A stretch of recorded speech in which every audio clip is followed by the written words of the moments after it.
tries What's to up, buddy? How you feeling about tonight? We'll see I'll let you know afterwards. Make it happen here tonight.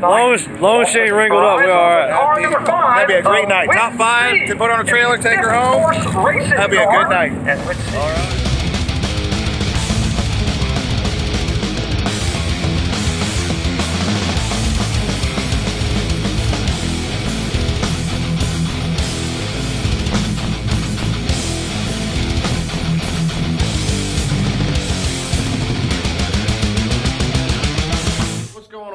Welcome back to the Radical Motorsports YouTube channel. It's Ryan Vincent here. I'm in my dad Tim Vincent's garage. It's his enduro car behind me. And it's been a little while since you heard from me. So basically, I think the last video I had on here is when I got the truck done.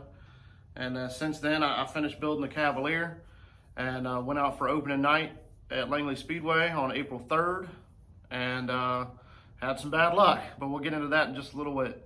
So Langley Speedway, we have several different divisions, and half of the divisions had their opening night on April 3rd, which was last weekend, and then the other half of the divisions had their opening night, which was last night on April 10th.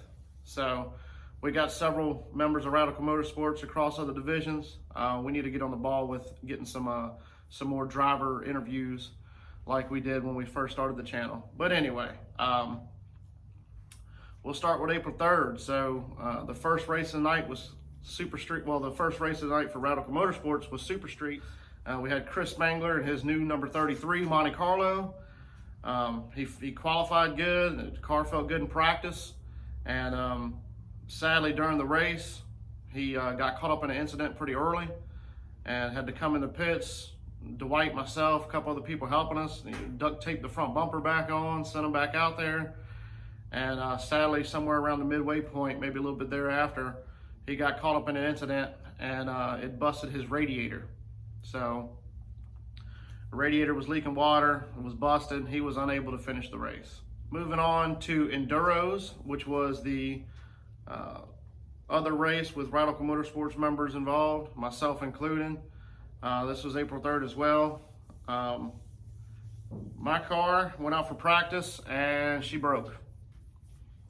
We tried to put a Band-Aid on it just long enough for me to start the race at least, and that didn't work out. The car wouldn't stay running long enough for me to even get out there to start the race. So I sadly had to sit there and watch it, but we had two other entries in there. We had Tim Vincent in his Toyota Celica, which is sitting behind me right now, and then we had Dwight Nichols in his Enduro car. So my dad, he took the Celica out there. He was running pretty good. Car started falling back in the field a little bit. He wasn't exactly sure why. And then during a red flag, the car overheated.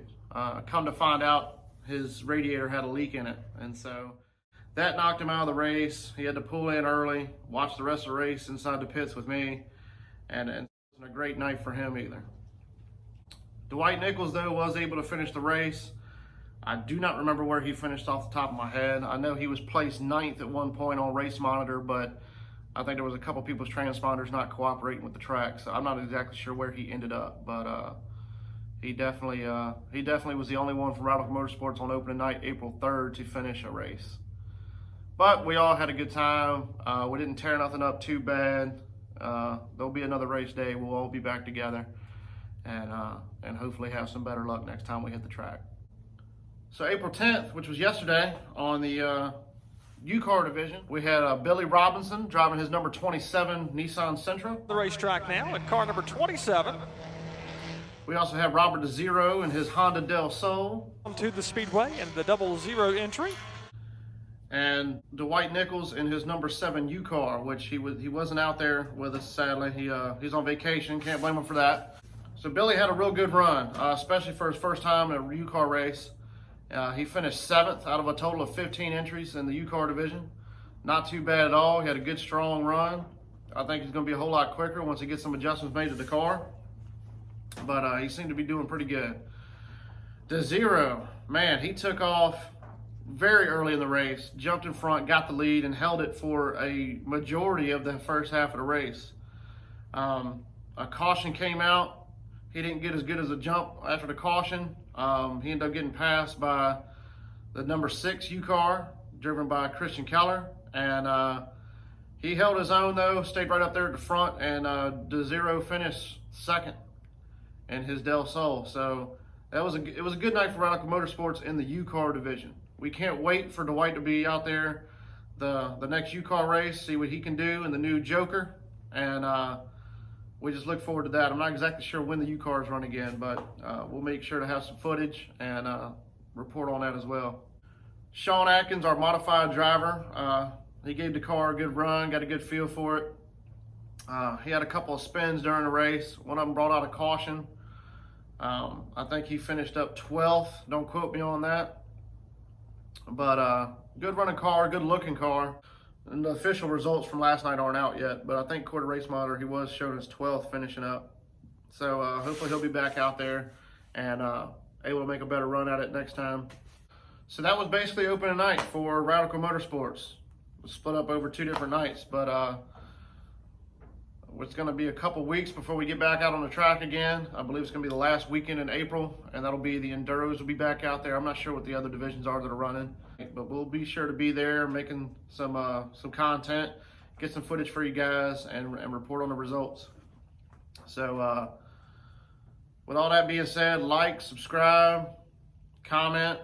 We're going to sign off here and leave you with a tech tip from Dwight Nichols. Another night here at Radical Motorsports. Neighbors are getting restless.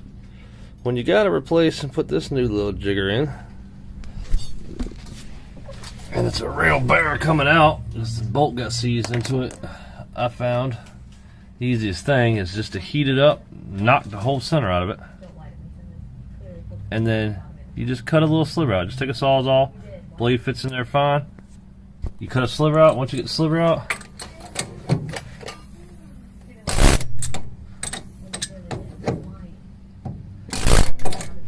and she's out. Clean it up real nice. Still a little warm, by the way. And we'll get the new one in. Boop. Obviously, she'll need some persuasion, but be able to finally put the shock back on this thing tonight.